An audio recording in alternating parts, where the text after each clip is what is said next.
coming through. Where are those Droidekas? Master, destroy it!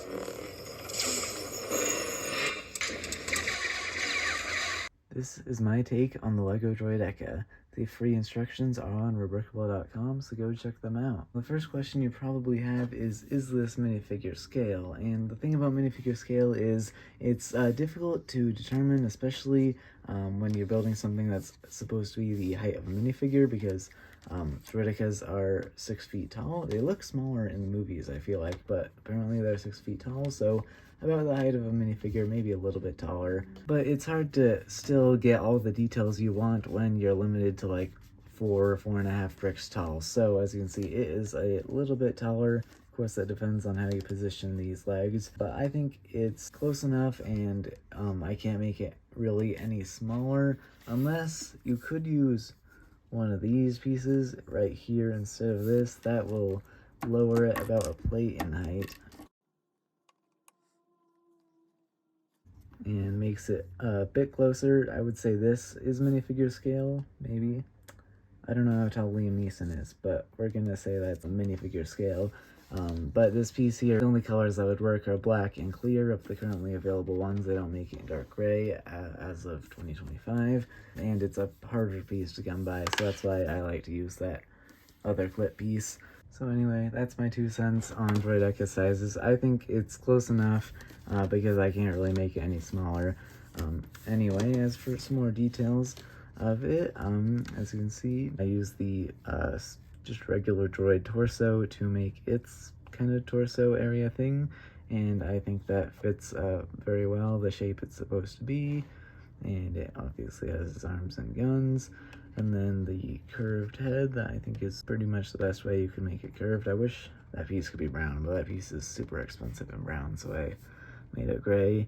And it does have like the little antenna things on the front. I wish I could make it stick out. I tried a whole bunch of things to make it stick out just a little bit farther, but I could not figure out how to connect it any farther out than right here. So that's too bad. I guess you could, if you want to get a little bit legal, to take it out and use some sticky tack or something to make it stick out like that. That would look a little bit better. But anyway, it can fold up into a ball and roll.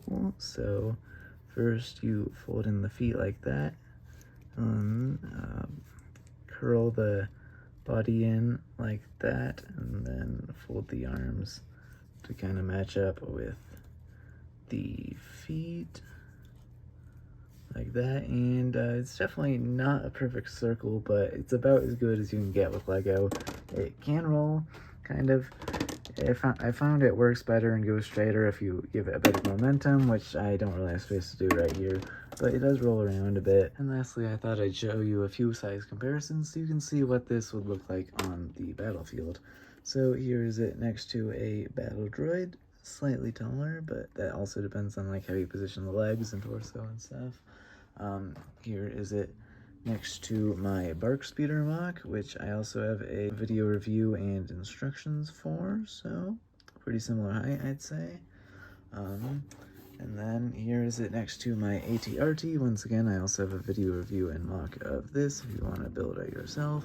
And the ATRT is 2 or 3 times its height. And finally, I'll compare it to the AAT, which I believe is minifigure scale. I didn't design this, so it might not be exactly minifigure scale, but as you can see, I think it looks pretty good next to it. And I think once you have bigger vehicles next to it, I feel like the slightly oversizedness is a lot less noticeable. And that's everything I have to say about this MOC, so if you like it, go check out the instructions, and thanks for watching.